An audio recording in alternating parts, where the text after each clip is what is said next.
Good morning मेरे प्यारे दोस्त। हिट द टारगेट में आप सभी का बहुत बहुत स्वागत है। तो दोस्त, आज हम लोग कंपेयरिंग क्वांटिटीज़ का पार्ट 1 शुरू करने जा रहे हैं।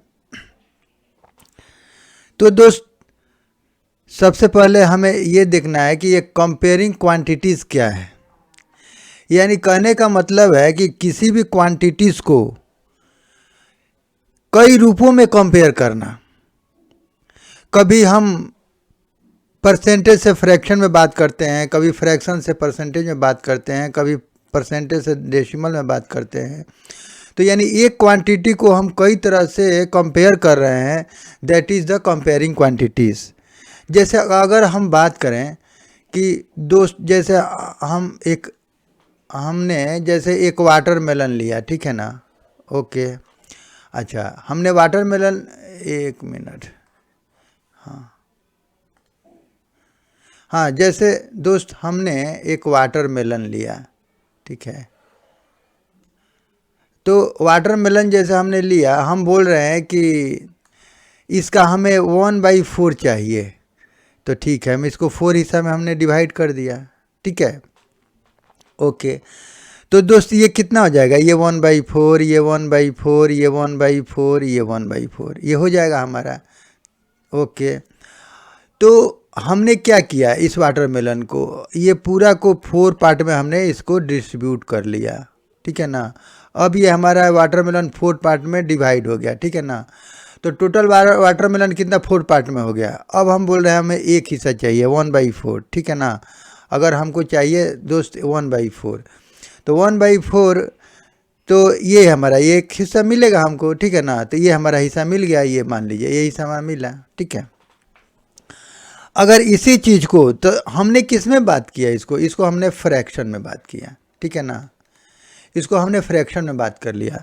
हम बोले नहीं, इसको पूरा आप परसेंटेज मानिए, ठीक है ना। ये पूरा वाटरमेलन को आप परसेंटेज में बात कीजिए। तो हम बोले कि चलिए परसेंटेज में मान लेते हैं, चलिए 100 है, मान लिया कि पूरा 100 है। तो दोस्त, ये जब पूरा 100 है, तो इसका अगर 4 पार्ट करेंगे तो ये कितना हो जाएगा? ये 25% हो जाएगा, यानी 100 में 25 हो जाएगा। तो ये भी 25% हो जाएगा, ठीक है ना। ये भी 25% हो जाएगा और ये भी 25%। तो कहने का मतलब है कि हमने कभी ये फ्रैक्शन में यानी 1 मान के किया पूरा वाटरमेलन, जिसको हमने 4 पार्ट में डिवाइड कर लिया। कभी हमने 100 में बात किया। तो कहीं ना कहीं एक क्वांटिटी को कई तरह से रिप्रेजेंट करने का एक स्केलिंग है, ठीक है ना। देखिए, ये परसेंटेज क्या है, ये फ्रैक्शन क्या है, ये रेशियो क्या है।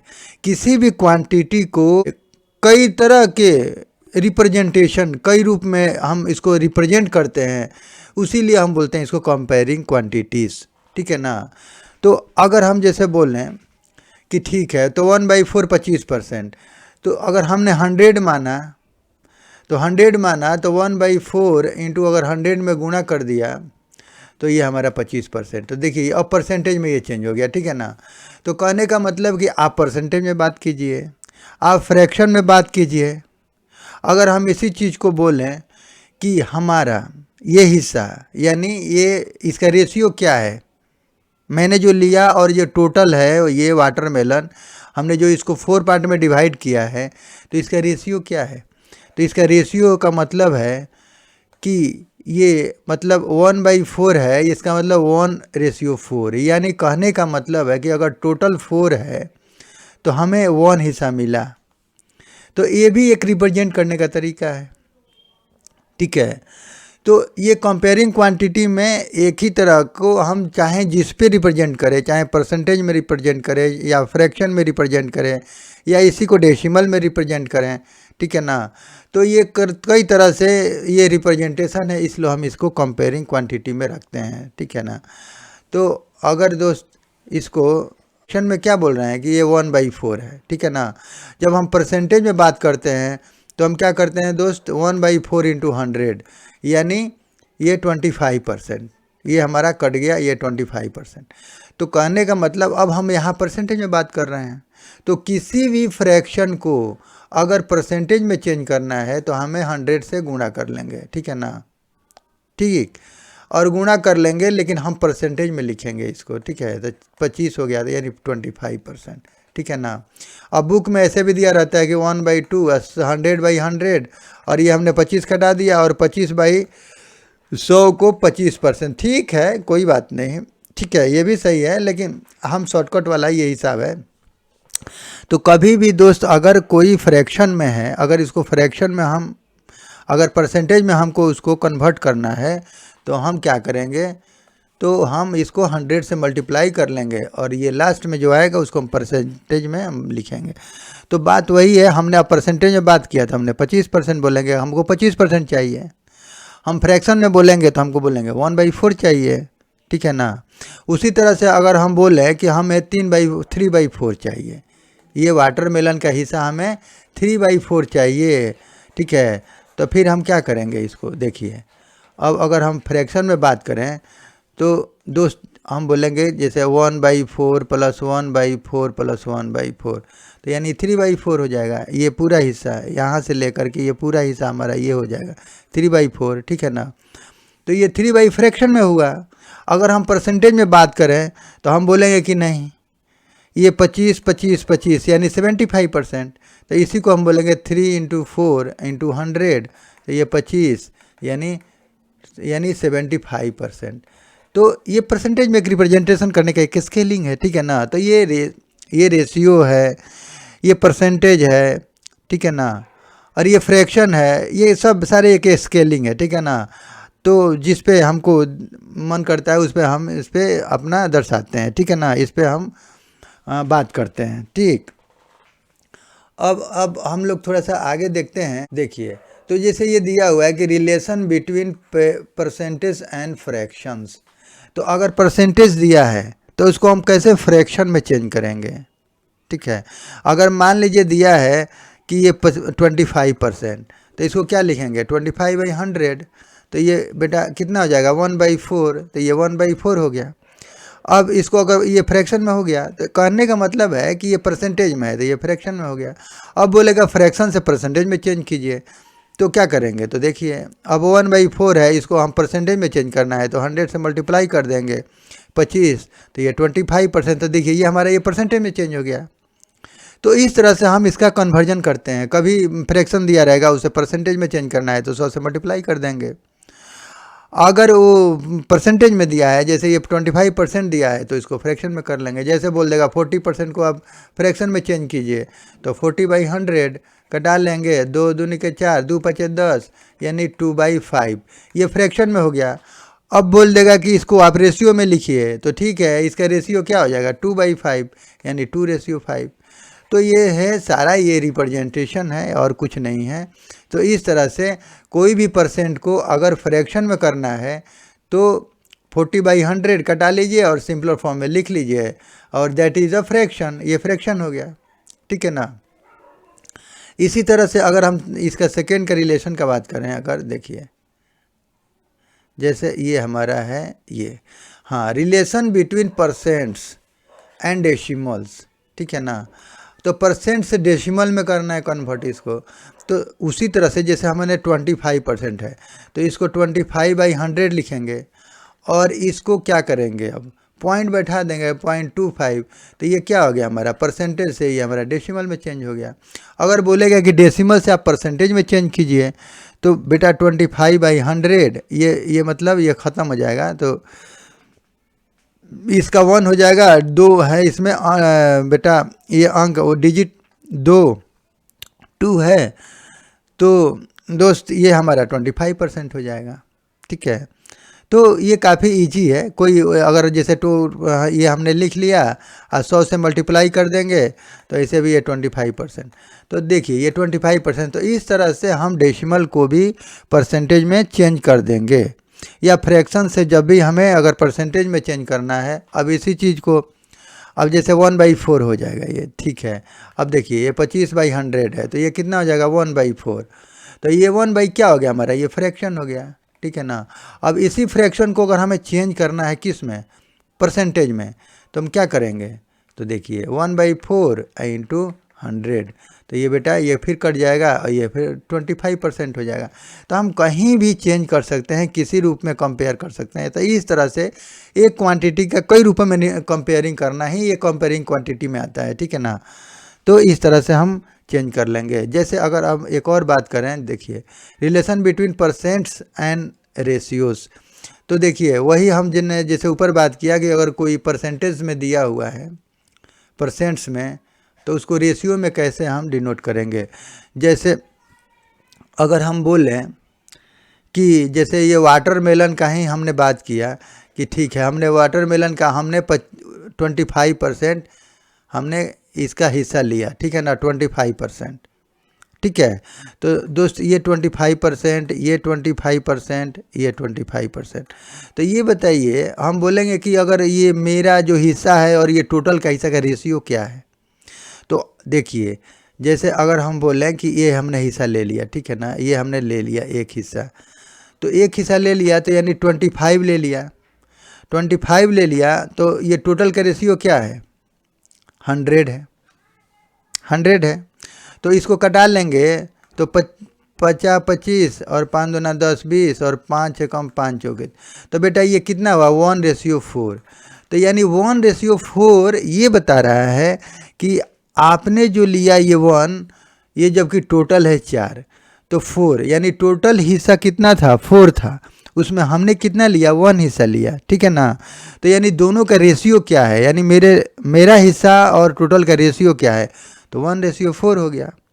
तो ये एक रेशियो भी एक दिखाने का एक तरीका है। कंपेयर, हम कोई चीज़ को अगर कुछ बताना चाहते हैं तो हम ऐसे भी बताते हैं, तो ये एक रिलेशन है।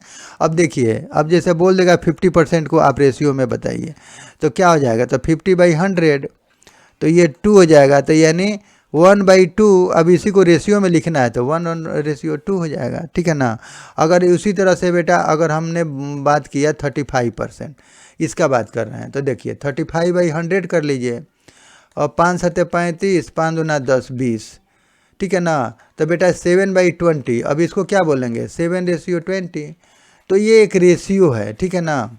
तो इस तरह से हम कोई भी परसेंटेज को हम कैसे रेशियो में बताएंगे, कैसे डिनोट करेंगे, रिप्रेजेंट करेंगे, तो ये सारी चीज़ें हैं, ठीक है ना। तो ये relation between percents and ratios, ठीक है ना। तो कोई भी परसेंटेज रहेगा तो दोस्त उसको सिंपल में फ्रैक्शन में आप तोड़ लीजिए और सिंपलर करके कटा लीजिए, और जो आएगा ना वो हमारा उसको रेशियो में लिख दीजिए। अब इसे ये पता चलता है कि अगर हमें 35% कोई चीज़ चाहिए, तो यानी टोटल अगर 20 है तो उसमें हमें 7 मिल रहा है, ठीक है ना। ठीक, तो बेटा यानी 35% का मतलब कि बस अब सीधा ऐसे अगर मान लीजिए जैसे 30% है, तो 30% है तो यानी 30/100, यानी जब 100 है तो ये 30 मिला, ठीक है ना। तो यानी ये 3 कटा लीजिए तो ये इसका रेशियो क्या हो जाएगा, 3:10, ठीक है ना। तो इस तरह से हम रेशियो को हम ऐसे रिप्रेजेंट करते हैं, ठीक है। अब देखिए अब जैसे अब बात करते हैं कॉस्ट प्राइस में। देखिए अब देखिए यहाँ से ये कॉस्ट प्राइस क्या है, सेलिंग प्राइस क्या है, मार्क प्राइस क्या है, लेवल प्राइस क्या है, प्रॉफिट क्या है, लॉस क्या है, profit percent, loss percent, discount price, VAT, ST, ठीक है ना, सेल टैक्स। तो ये सारे ये अभी हम लोग बात कर रहे हैं। देखिए कॉस्ट प्राइस क्या होता है, तो कॉस्ट प्राइस जब हम कोई वस्तु को, कोई थिंग्स को अगर हम जितना में ख़रीदते हैं तो वो हमारा एक कॉस्ट प्राइस होता है, ठीक है ना। जैसे मान लीजिए कि हमने एक टीवी ख़रीदा, कितना में, तो दोस्त हमने 10,000 में एक टीवी लिया, ठीक है ना। तो ये हमने बॉट किया, तो ये हमने लिया, तो ये हमारा क्या हो गया, कॉस्ट प्राइस हो गया। अगर हम टीवी 10,000 में लिए और उसको 20,000 में बेच दिए, ठीक है ना, इसके हमारा SP है ये, तो ये हमने बेच दिया इसको 20,000 में, तो ये हमारा क्या हो गया, SP हो गया, ठीक है ना। हम बोलेंगे कि दोस्त हमने तो टीवी 10,000 में लिया और 20,000 में बेच दिया, तो मैं प्रॉफिट कितना हुआ, तो प्रॉफिट कितना हुआ, तो हम यहाँ सीधा सीधी देख रहे हैं क्या कि ये 10,000 में मैंने परचेज किया, 20,000 में बेच दिया, तो यार 10,000 का तो प्रॉफिट हो गया मेरा, ठीक है ना। ये 10,000 का हमारे पास प्रॉफिट हो गया। तो अब बोलेंगे कि अच्छा तो आपको प्रॉफिट हो गया, तो यानी प्रॉफिट कैसे निकालें आप? तो हमने कहा कि भाई प्रॉफिट बराबर हम लिख लिए, प्रॉफिट बराबर SP माइनस CP, ठीक है ना। तो हमने 20,000 में से माइनस कर लिया 10,000, तो ये हमें मिल गया 10,000 रुपया प्रॉफिट। तो यहाँ तो सीधा बस यहाँ सीधा दिख रहा है कि भाई 10,000 में मैंने ख़रीदा और 20,000 में बेच दिया, तो सीधा प्रॉफिट दिख रहा है कि 10,000 का हमें प्रॉफिट हुआ। तो ये फार्मूला बना दिया गया। ये क्या फार्मूला है? ये तो हम अपने से निकाल सकते हैं, ये तो हमारा कॉमन सेंस बता रहा है कि यहाँ प्रॉफिट हो रहा है। और इसी चीज़ को अगर हम बोले कि एक टीवी को मैंने 20,000 में लिया, ठीक है ना, ये बॉट किया, ठीक है ना, ये हमने ख़रीदा और इसको बेच दिया 15,000 में, ठीक है ना, 15,000 में हमारा SP हो गया। तो यहाँ हम क्या देख रहे हैं कि 20,000 में तो मैंने इसको ख़रीदा है और ये 15,000 में बेच दिया, ठीक है ना। तो हमारा यहाँ पे लॉस हो रहा है, ठीक है ना, लॉस हो रहा है, घाटा हो रहा है। कोई कारण होगा, हो सकता है टीवी में कोई प्रॉब्लम हो, ठीक है, या हो सकता है मेरी मजबूरी हो, उसको बेचना हो किसी तरह से। तो इस तरह से तो हमने घाटा का सौदा कर लिया यहाँ पे, ठीक है ना। तो ये हमें 20,000 में ख़रीदा लेकिन 10,000 में बेचना, 15,000 में बेचना पड़ा, तो लॉस हो गया। तो लॉस तो इसमें क्या हो जाएगा अब? CP माइनस SP, ठीक है। तो हमने क्या किया? तो ये देखिए, ये कॉमन सेंस से हमको पता हो जाएगा। तो इसमें कोई ये फार्मूला कुछ नहीं है, ठीक है ना। तो ये 5,000 का हमें लॉस हो गया, ठीक है। अब इसी चीज़ को अगर हम बोलें कि बताइए कि प्रॉफिट परसेंट क्या है, लॉस परसेंट क्या है, तो देखिए प्रॉफिट परसेंट और लॉस परसेंट ये कभी भी आता है तो वो CP पे ही आता है, ठीक है ना। यानी देखिए, कभी भी दोस्त अगर हम प्रॉफिट परसेंट की बात करें या प्रॉफिट की बात करें, कभी भी लॉस की बात करें या लॉस परसेंट की बात करें, तो उसका CP ही मेन है, ठीक है ना, CP। और इसको हम 100% मानते हैं, ठीक है ना। तो हमें CP जब तक पता नहीं होगा, हम कुछ नहीं बता सकते हैं कि हमने क्या कमाया क्या गंवाया, ठीक है ना। तो कहीं भी अगर प्रॉफिट और लॉस की बात आती है तो सबसे पहले ये पता किया जाता है कि भाई हमारा CP क्या है, ठीक है ना। CP जब तक हमें पता नहीं होगा तो हम उसका ये प्रॉफिट लॉस नहीं बता सकते हैं, ठीक है ना। अगर मान लीजिए जैसे ये हमारा टीवी है, ठीक है, ये टीवी है, हम बोल रहे हैं कि भाई ले जाइए इसको, आप 10% प्रॉफिट से बेच दीजिए, ठीक है ना, प्रॉफिट से आप बेच दीजिए। तो सबसे पहले वो पूछेगा वो बंदा कि आपका CP क्या है, इस टीवी का CP क्या है, कॉस्ट प्राइस क्या है। तो हम बोले हमें तो पता नहीं है। तो बोलेगा कि भाई जब आपको CP पता नहीं है तो हमको क्या पता है कितना बेचना है। तो कहने का मतलब है कि कभी भी लॉस और प्रॉफिट हमेशा कॉस्ट प्राइस से ही हम उसका पता करते हैं, कॉस्ट प्राइस, यानी मेन इसमें कॉस्ट प्राइस ही मेन है, ठीक है ना। जब तक कॉस्ट प्राइस हमें पता नहीं चलेगा तो हमें पता ही नहीं चलेगा कि क्या ये प्रॉफिट हो रहा है क्या लॉस हो रहा है। यानी कॉस्ट प्राइस हमको हर हालत में चाहिए, तभी हम बता सकते हैं कि हाँ इसमें प्रॉफिट हो रहा है कि लॉस हो रहा है, ठीक है। अब अगर हम ये 100 के कॉस्ट प्राइस पे बात करें, अगर हम मान लें कि हमारा कॉस्ट प्राइस 100 है तो वो परसेंटेज में हो जाता है। अगर हमने इसका मान लिया कि ये इसका 100 रुपया इसका CP है, तो अगर हमें 10 रुपया फ़ायदा हो रहा है तो ये 10% प्रॉफिट हो जाएगा, ठीक है ना। अगर 100 मान लें इसको CP, अगर इस पर हमें 10% लॉस हो रहा है, मतलब 100 में 10 रुपया लॉस हो रहा है, ठीक है ना, तो हम बोलेंगे 10% हमारा लॉस हो रहा है, ठीक है ना। तो कभी भी कोई भी प्रॉफिट और लॉस का जब बात आता है तो दोस्त वहाँ CP चाहिए ही चाहिए, ठीक है ना। बिना CP का हम किसी भी सामान का हम उसका प्रॉफिट और लॉस नहीं पता कर सकते हैं, ठीक है। तो अब ये हमारा हो गया कॉस्ट प्राइस, ठीक है ना। अगर 100 पे बात करें तो ये हमारा हो गया परसेंटेज प्रॉफिट लॉस, ठीक है। अब देखिए, अब एक फार्मूला है प्रॉफिट परसेंट। तो देखिए प्रॉफिट परसेंट क्या होता है। तो दोस्त हम लोगों ने देख लिया ये कि ये कॉस्ट प्राइस क्या है, यानी कोई सामान को जितना में हम खरीदते हैं वो हमारे लिए कॉस्ट प्राइस होता है, और कोई चीज़ को अगर हम बेच रहे हैं तो दैट इज़ द एसपी। तो ये हमारा एसपी हो गया, ठीक है ना। अब आता है मार्क प्राइस और लेवल प्राइस क्या होता है। तो जैसे मान लीजिए कि हमने टीवी खरीदा कितने में, तो 15,000 में, ठीक है ना। तो ये मैंने सीपी है मेरा, ये सीपी हुआ हमारा। लेकिन जब मैं ख़रीद के लाया तो उस पर क्या कर दिया, उस पर लेबल चिपका दिया 20,000 का, ठीक है ना। ये 20,000 का उस पर लेबल्ड कर दिया, लेबल्ड। तो ये लेबल, अब हम बोलेंगे तो ये हो गया लेबल प्राइस, लेबल्ड प्राइस, ठीक है ना। कोई भी बिजनेसमैन दुकानदार क्या करता है, जितना में खरीद के लाता है उससे ज़्यादा में आके उसको चिपका देगा, ठीक है ना, उस पर एक स्टिकर, और बोलेगा कि ये मेरा कॉस्ट प्राइस है, ठीक है ना। तो इसको बोलते हैं लेवल प्राइस या मार्क्ड प्राइस, ठीक है ना, मार्क्ड प्राइस। अच्छा, अब बोलेगा कि मैं आपको इस पर डिस्काउंट दे दूंगा, ठीक है, बोलेगा कि इस पर मैं आपको डिस्काउंट दे दूंगा, कितना, तो बोलेगा 10% आपको डिस्काउंट देके बेच दूंगा, ठीक है ना। तो वो क्या करेगा, ये मार्क प्राइस पे डिस्काउंट देगा, ठीक है। अब जैसे ये 20,000 है, तो ये बेटा कितना हो जाएगा, ये 20,000 और इसका 10%, तो ये 2 जीरो से 2 जीरो ख़त्म, तो यानी बेटा ये 2,000 का हमें डिस्काउंट देगा। तो यानी 20,000 20,000 में से 2,000 माइनस कर देगा, यानी 18,000। बोलेगा कि हम तो आपको 18,000 में दे देंगे, मेरा ख़रीद तो 20,000 है, लेकिन मैं आपको 18,000 में ही दे दूंगा, मैं अपना लॉस सके, ठीक है ना, या आपको डिस्काउंट दे रहा हूँ। लेकिन देखिए यहाँ ओरिजिनल में उसको कितना प्रॉफिट हो रहा है, तो देखिए ये उसको प्रॉफिट हो रहा है, ठीक है ना।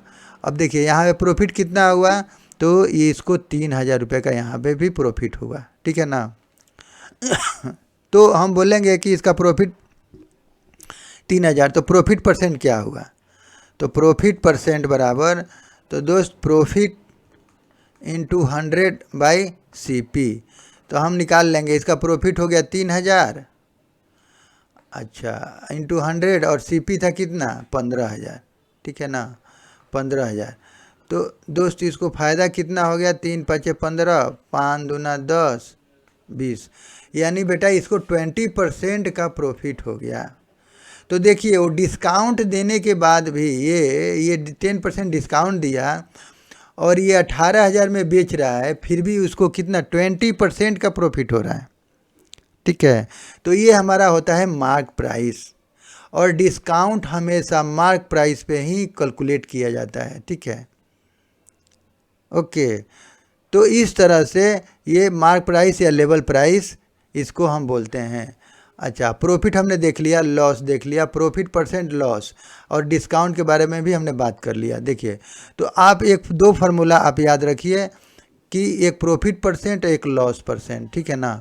तो देखिए प्रॉफिट परसेंट बराबर, एक याद रखिए, प्रॉफिट इंटू 100 बाई सीपी, और एक लॉस परसेंट बराबर लॉस इंटू 100 बाई सीपी, ठीक है ना। ये कॉस्ट प्राइस है, ठीक है ना, कॉस्ट प्राइस, और ये भी हमारा कॉस्ट प्राइस। तो देखिए यहाँ भी क्या हम देख रहे हैं कि कॉस्ट प्राइस ही मेन है, यही मेन है, ठीक है ना। तो कभी भी प्रॉफिट और लॉस डिसाइड करने के लिए हमारा ये कॉस्ट प्राइस ही होता है, ठीक है ना। तो कॉस्ट प्राइस हमें मालूम होगा तभी हम प्रॉफिट और लॉस किसी चीज़ का हम पता कर सकते हैं, ठीक है ना। तो इस तरह से, और डिस्काउंट का भी हमने बात कर लिया। अच्छा, तो ये आप दो फार्मूला हमेशा याद रखिएगा, बाकी अब फार्मूला ज़्यादा रटने का ज़रूरत नहीं है, ठीक है ना। ये फार्मूला हमें रखना है अपने पास, ठीक है। अच्छा, अब देखिए, अब एक होता है डिस्काउंट, तो हम देख लिए मार्क प्राइस में अगर डिस्काउंट हुआ और ये हमारा जो 18,000 है, तो इसी को हम बोलेंगे दोस्त डिस्काउंट प्राइस, ठीक है ना, डिस्काउंट प्राइस। तो हमें डिस्काउंट के बाद जो ये मिल रहा है 18,000, वो हमारा मिला डिस्काउंट प्राइस। अब होता क्या है कि अब इसमें ऊपर से वैट और एसटी लगता है, value added tax. VAT means value added tax, तो यानी सेंट्रल गवर्नमेंट के द्वारा कुछ टैक्स लगा दिया जाता है कि आप इतना सामान बेचेंगे इसमें, तो आपको इतना टैक्स देना पड़ेगा, ठीक है ना। तो ये हमेशा कंज्यूमर से ये शॉपकीपर लेते हैं, तो यानी टैक्स हमें पे करना पड़ता है, ठीक है ना। हम खरीद रहे हैं हर सामान तो हमें टैक्स पे करना पड़ता है। तो अगर जैसे मान लीजिए कि यहाँ पे अगर 5% का टैक्स लग गया, जैसे हमने 18,000 में हमने टीवी को खरीद के घर में लेके आया, ठीक है ना। तो अब देखिए, अब हमें इसके ऊपर टैक्स लगेगा, ठीक है ना। ये क्या है कि हमें, अब मान लीजिए मैंने सामान खरीद के लाया कितना में, 18,000 में, 18,000 में, ठीक है। अब बोल रहा है कि 5% आपको वैट लगेगा, वैट, ठीक है ना, वैट लगेगा, ठीक है, या एसटी, ये सेल टैक्स, ठीक है ना। तो ये सेल टैक्स भी वही है, वैट और सेल टैक्स सब एक ही है। कोई सेंट्रल गवर्नमेंट चार्ज करता है, कहीं सेंट्रल गवर्नमेंट के द्वारा होता है, कहीं उसका स्टेट गवर्नमेंट के द्वारा चार्ज किया जाता है, ठीक है ना, उस सामान पे। तो ये हमारा वैट है 5%।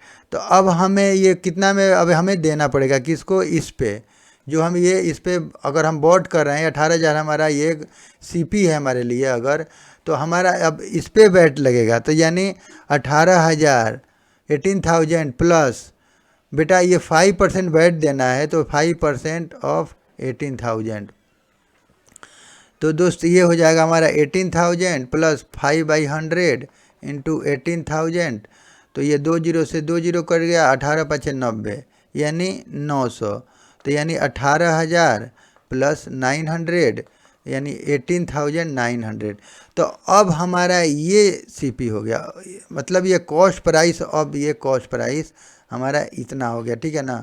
तो 18,000 नहीं हुआ, अब हमारा ये वैट के साथ, अब इसको हम बोलेंगे इंक्लूडेड वैट, ठीक है ना। ये हमारा सीपी हो गया, ये कॉस्ट प्राइस हमने इतना पे किया, ठीक है ना। तो हमने कहीं भी खर्च किया ओवरऑल, तो हमने तो अपने पॉकेट से दिया है, तो ये कॉस्ट प्राइस में ही होगा ऐड, ठीक है ना। तो ये दोस्त ये हमारा हो गया अब सीपी। तो अगर किसी चीज़ पर वैट लगता है तो जितना में वो सामान हम बिकता है उस पर वैट लगता है, ठीक है ना। यानी यानी ये दुकानदार का, ये दुकानदार के लिए क्या है, शॉपकीपर के लिए एसपी है। तो एसपी पे वो डिसाइड करेगा, वो 5% लेगा हमसे और हमें उसको पे करना है, ठीक है ना। तो इस तरह से हम इसमें कैलकुलेशन करते हैं। तो हम कुछ सवाल देखेंगे तो ये सारा क्लियर हो जाएगा, ठीक है। तो अब देखिए, जैसे एक सवाल है, find the selling price of A profit of 5% is made on A cycle of 700 with 50 overhead charges. तो देखिए, कॉस्ट प्राइस साइकिल का क्या होगा, फाइंड द सेलिंग प्राइस, यानी साइकिल का, यानी साइकिल को बोल रहा है कि आप 700 में आपने ख़रीदा, ठीक है ना, और 50 उस पर ओवरहेड चार्ज लगा, उस पर 50 रुपीज़ कोई चार्ज लगा, ओवरहेड चार्ज, जैसे सेल टैक्स हो सकता है, या आपने कुछ उसमें बनवाया, उसमें रिपेयर करवाया, ठीक है ना, तो उसमें चार्ज लग गया आपको 50 रुपीज़। तो एक्चुअल में हमारा कॉस्ट प्राइस क्या हो गया, तो कॉस्ट प्राइस ऑफ साइकिल बराबर 700 प्लस ओवरहेड चार्जेज, ठीक है ना, ये 50, तो ये जुड़ जाएगा, तो यानी दोनों मिलके 750 हो जाएगा। तो अब हमारा ये साइकिल का कॉस्ट प्राइस इतना हो गया, क्योंकि हमने अपने पॉकेट से लगाया 50 रुपीज़, ठीक है ना, ओवरहेड चार्ज दिया, तो हमारा अब ये साइकिल का कॉस्ट प्राइस इतना हो गया, ठीक है ना। अब इस पर हमें 5% प्रॉफिट लेना है, ठीक है ना। तो SP of cycle at 5% profit, अब हमें 5% प्रॉफिट लेना है। तो देखिए 750 तो हम लेंगे ही लेंगे, ये तो हमारा कॉस्ट प्राइस है, प्लस 5% ऑफ 750, तो ये तो हमारा क्या निकलेगा, ये हमारा प्रॉफिट हुआ, ठीक है ना, ये हमारा प्रॉफिट हुआ और ये हमारा सीपी हो गया, और दोनों को जोड़ेंगे तो हमारा एसपी में बदल जाएगा, ये नहीं एसपी हो जाएगा। तो यानी अब उस साइकिल को हमें 5% अगर प्रॉफिट के साथ बेचना है, तो दोस्त ये हो जाएगा 750 प्लस 5/100 इंटू 750। तो ये 0 से 0 कट गया। अब ये अब इसको हम ऐसे करेंगे, मल्टीप्लाई कर लेंगे, 750 प्लस 25, ठीक है ना, इसको कटा लीजिए, नहीं तो 2 और 2 से कटा लेंगे तो 2 तिहाई 6, 2 साते 14, ये 50, तो यानी बेटा ये हमारा हो गया ये 37.50 यानी 787.50। ठीक है, तो अब हमारा ये एसपी हो गया, ये हमारा एसपी हो गया साइकिल का। अगर हम वो साइकिल को 787.50 में बेचेंगे, ये हमारा रुपीस हो गया, तो ये दोस्त हमें 5% प्रॉफिट होगा। तो इस तरह से हम सवाल को सॉल्व कर लेंगे, ठीक है ना। तो यहाँ तो सीधा हमें दिख रहा है कि भाई 700 सीपी है, 50 रुपया हमने अपने पैकेट से खर्च किया, तो सीधा 750 मेरा टोटल कॉस्ट पड़ा। अब इसमें 5% हमें इतना चूँकि प्रॉफिट लेना है, और ये सीपी जितना खरीदा हूँ तो उतना तो हमें लेंगे ही लेंगे। तो इस तरह से हमारा एसपी क्या हो गया, सीपी प्लस प्रॉफिट। तो इस तरह से हम इसका कैलकुलेशन कर लेंगे, ठीक है। अब जैसे सेकेंड सवाल का अगर बात किया जाए तो देखिए, ये बोल रहा है कि find the SP of profit of 10% is made on a book bought at ₹1150 with ₹50 transportation charge. जैसे बोल रहा है कि हमें एक बुक को हमने कितना में लिया, तो 1150 में, ठीक है ना, विथ ₹50 ट्रांसपोर्टेशन चार्ज, और इसको घर तक लाने में ₹50 मेरा ट्रांसपोर्टेशन चार्ज लग गया। तो अब इसका टोटल इसका हमारा सीपी क्या हो गया, तो देखिए, तो सीपी ऑफ बुक बराबर, तो ये कितना हो जाएगा, तो 1150 प्लस ये 50, यानी ये ट्रांसपोर्टेशन चार्ज, ठीक है ना, ट्रांसपोर्टेशन चार्जेज, ठीक है। तो दोस्त ये कितना हो जाएगा, 1200 रुपया। तो अब हमारा ये बुक का हमारा सीपी कितना हो गया, ये हमारा 1200 रुपया हो गया, ठीक है ना, इतना रुपीस हो गया, ठीक है, ओके। अब बोल रहा है कि आपको 10% आपको क्या करना है, ये 10% आपको प्रॉफिट लेना है इस पे, ठीक है ना। तो बस इसको लिख लेंगे ऐसे कि SP of a book on 10% profit. तो 10% प्रॉफिट पे अगर उसका एसपी हम पता करें तो कितना हो जाएगा, तो 1200। और देखिए, चूँकि 10% हमें प्रॉफिट लेना है, तो अब हम लिखेंगे 10% ऑफ 1200, ठीक है ना, यानी सीपी हमें तो इसका तो हमें दोस्त इसका प्रॉफिट लेना है ना, ये तो ये हमारा क्या हो जाएगा, ये हमारा हो जाएगा, ये तो हमारा प्रॉफिट हो जाएगा, ठीक है ना। तो हमें इतना प्रॉफिट चाहिए 10% ऑफ 1200, और ये सीपी है तो वो तो इंक्लूडेड रहेगा, ठीक है ना। तो इस तरह से 1200 प्लस 10/100 इंटू 1200, ठीक है ना बेटा, 2 जीरो से 2 जीरो कट गया। तो दोस्तों अब हम इसको कितना में बेचना पड़ेगा, तो 120, यानी 120 प्रॉफिट 10% हुआ इसका, और 1200 तो हमें उसमें ख़रीद पड़ा है, इसमें सीपी है, तो टोटल हमारा हो जाएगा 1320। तो ये हमारा अब एसपी हो जाएगा, ये हमारा एसपी हो गया, ठीक है ना, ये हमारा एसपी हो गया। तो अगर हम 1320 में जब बेचेंगे तब जाके हमें 10% का प्रॉफिट होगा। तो यानी इतना तो हमें प्रॉफिट लेना ही लेना है।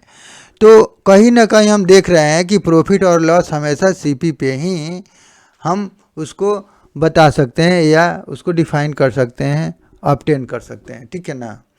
अब अगर हम थर्ड सवाल की बात करें तो देखिए, फाइंड द सेलिंग प्राइस। तो जब भी आप कोई भी चीज़ खरीदते हैं उस पर कोई चार्ज लगता है, कोई सेल टैक्स लगता है, कोई रिपेयर चार्ज लगता है, तो ये सीपी में जुड़ जाता है, ठीक है ना।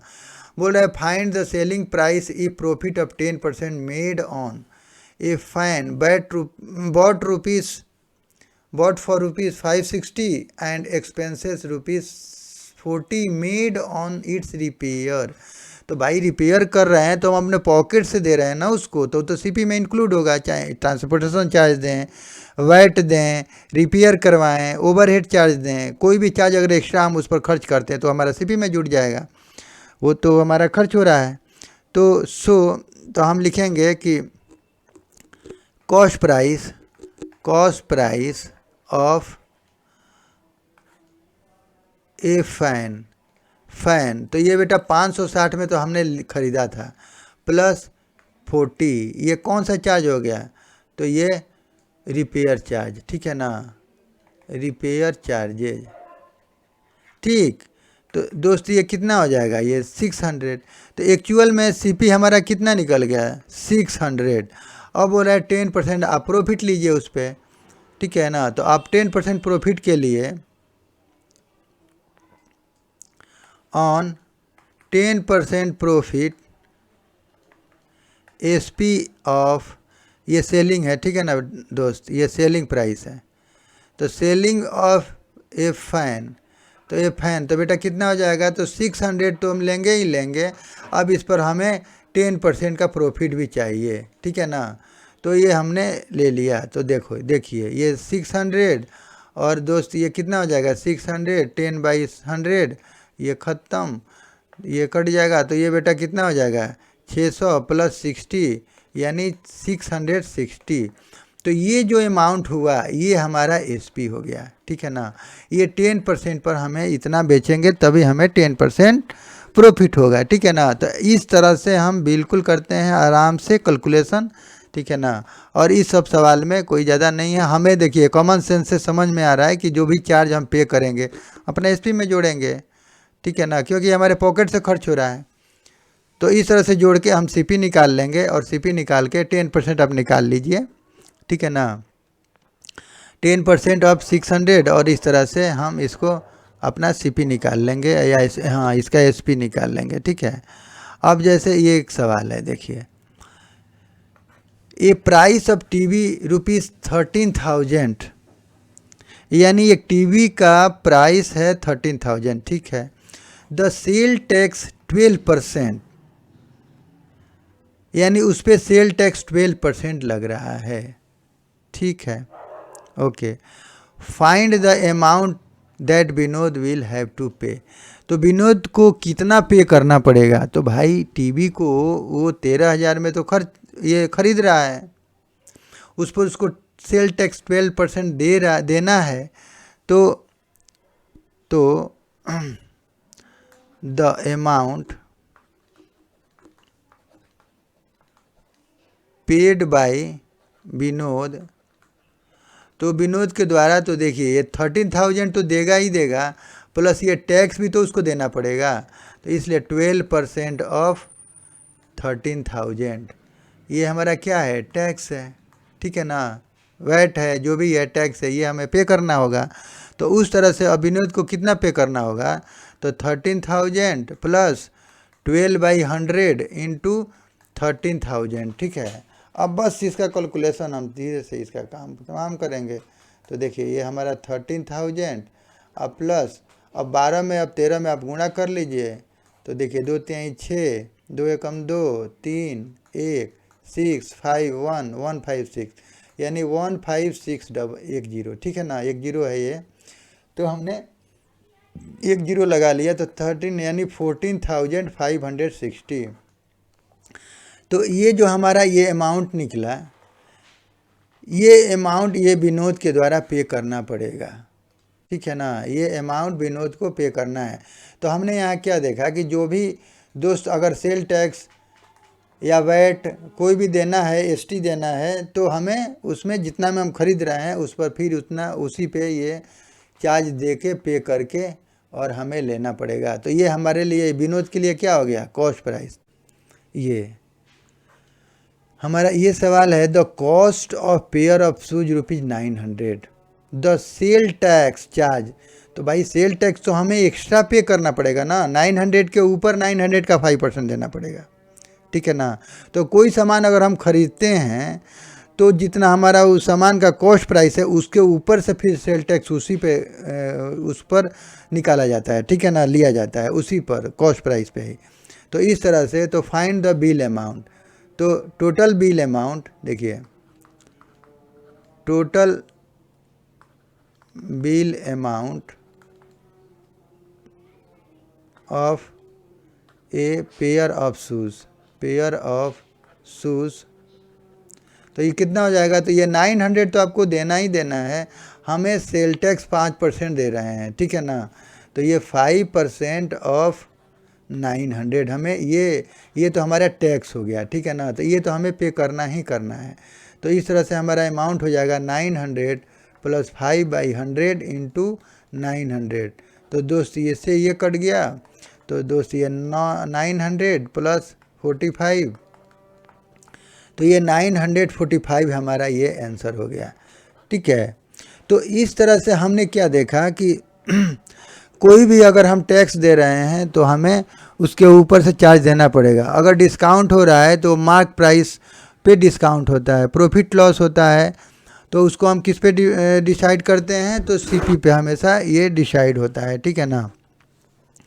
तो ये सारे कंसेप्ट हमें याद रखना है और बस ज़्यादा फार्मूला के पीछे नहीं भागना है।